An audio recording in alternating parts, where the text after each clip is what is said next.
बंगाल विधानसभा चुनाव खत्म हो गया है और सभी को 4 मई का इंतजार है जब चुनाव के नतीजे आएंगे और ये साफ हो जाएगा कि बंगाल में ममता ही करेंगी राज या इस बार खिलेगा कमल।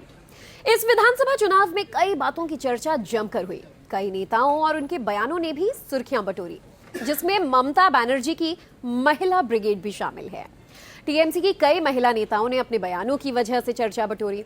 दरअसल पश्चिम बंगाल की राजनीति में हाल ही के वर्षों में एक दिलचस्प ट्रेंड उभरा है।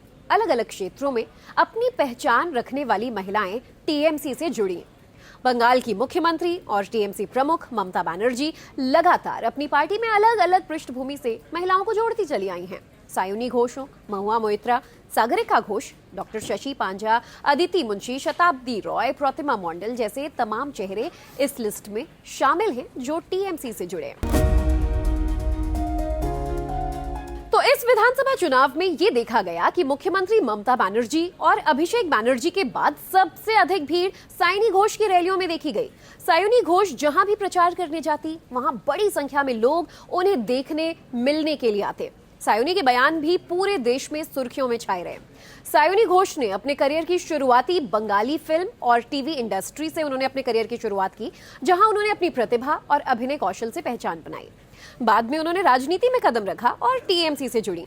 सायुनी घोष अभी 33 साल की हैं और 31 साल की उम्र में ही लोकसभा की सांसद बन गई। 2021 के फरवरी महीने में सायुनी घोष ने टीएमसी ज्वाइन किया था। मार्च 2021 में सायुनी घोष को विधानसभा चुनाव से पहले आसनसोल से उम्मीदवार बनाया गया। हालांकि वो बीजेपी के अग्निमित्रा पॉल से चुनाव हार गए।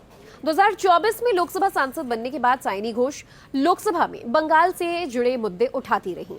उनके भाषण लोगों का ध्यान आकर्षित करते रहे। सायुनी घोष कई बार विवादों में भी रही। 2021 में सायुनी घोष का 2015 का एक ट्वीट सामने आया जिसमें उन्होंने शिवलिंग को लेकर विवादित टिप्पणी की थी। टीएमसी सांसद महुआ मोइत्रा भी अपने तीखे और बेबाक बयानों की वजह से जानी जाती हैं। संसद हो या सड़क, वो टीएमसी विरोधियों पर तीखा प्रहार करती हैं। बैंकिंग सेक्टर में काम करने वाली महुआ मोइत्रा ने साल 2009 में कांग्रेस ज्वाइन किया, लेकिन ज्यादा समय तक वहां रही नहीं। 2010 में उन्होंने टीएमसी का दामन थाम लिया और इसके बाद उनका राजनीतिक करियर तेजी से आगे बढ़ा। साल 2016 में उन्हें पश्चिम बंगाल के करीमपुर विधानसभा क्षेत्र से चुनाव लड़ने का मौका मिला और फिर वो विधायक बनी। इसके बाद 2019 के लोकसभा चुनाव में टीएमसी ने उन्हें कृष्णानगर सीट से उम्मीदवार बनाया। महुआ ने यहां से जीत हासिल की और पहली बार संसद पहुंची और तब से लेकर अब तक लगातार सक्रिय राजनीति में बनी हुई हैं, अपने विचारों को मजबूती से रखती हैं। पश्चिम बंगाल की एक वरिष्ठ और अनुभवी नेता हैं। वो ममता बनर्जी की सरकार में मंत्री भी हैं।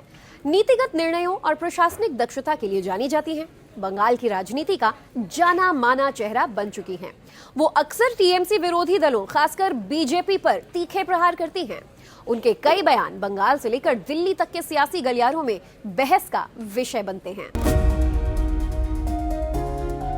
अदिति मुंशी पेशे से तो कीर्तन गायिका रहीं। 2021 से पहले उन्होंने तृणमूल कांग्रेस ज्वाइन कर लिया और उसी साल उन्होंने पहली बार चुनाव लड़ा और फिर जीत भी हासिल की।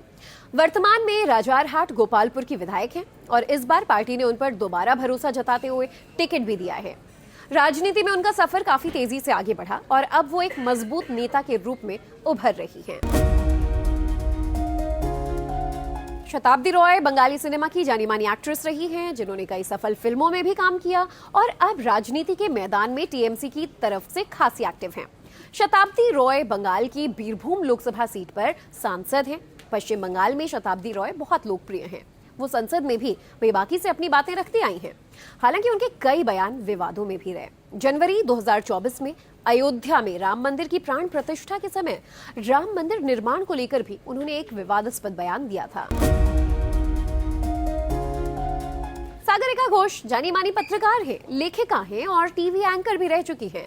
लंबे समय तक उन्होंने मीडिया में काम किया और राष्ट्रीय अंतर्राष्ट्रीय मुद्दों पर अपनी मजबूत पकड़ बनाई। बाद में वो सक्रिय राजनीति में उतर आई और ममता बनर्जी की पार्टी टीएमसी से राज्यसभा सांसद बनी। अक्सर वो अपने लेखों के जरिए बीजेपी पर तीखा प्रहार करती हैं। संसद में भी सागरिका घोष महिला अधिकारों, लोकतंत्र और मीडिया की स्वतंत्रता जैसे विषय पर खुलकर अपनी बात रखती आई हैं। रचना बनर्जी बंगाली और ओडिया फिल्मों की लोकप्रिय अभिनेत्री रही हैं। उन्होंने कई सुपरहिट फिल्मों में अभिनय भी किया है और बाद में टीवी होस्ट के रूप में भी अपनी पहचान बनाई। रचना बनर्जी दीदी नंबर 1 शो कर सुर्खियों में आई थी। उनके कार्यक्रम में मुख्यमंत्री ममता बनर्जी भी पहुंची थी। बंगाल में जबरदस्त लोकप्रियता रखने वाली रचना मौजूदा समय में हुगली लोकसभा सीट से टीएमसी की सांसद हैं। रचना बनर्जी बंगाल में बहुत ज्यादा लोकप्रिय भी हैं, खासकर बंगाल की महिलाओं के बीच। प्रतिमा मंडल पश्चिम बंगाल की एक सक्रिय और जमीनी स्तर की नेता है, जो जयनगर लोकसभा क्षेत्र से टीएमसी की सांसद हैं। प्रतिमा मंडल विशेष रूप से ग्रामीण विकास, महिलाओं के अधिकार और सामाजिक कल्याण से जुड़े मुद्दों पर काम करती हैं। इसी वजह से बंगाल के ग्रामीण इलाकों में वो बेहद लोकप्रिय हैं। इसके अलावा भी बड़ी संख्या में टीएमसी की महिला नेता और पदाधिकारी हैं, जो पार्टी के लिए अलग अलग मोर्चों पर काम कर रही हैं।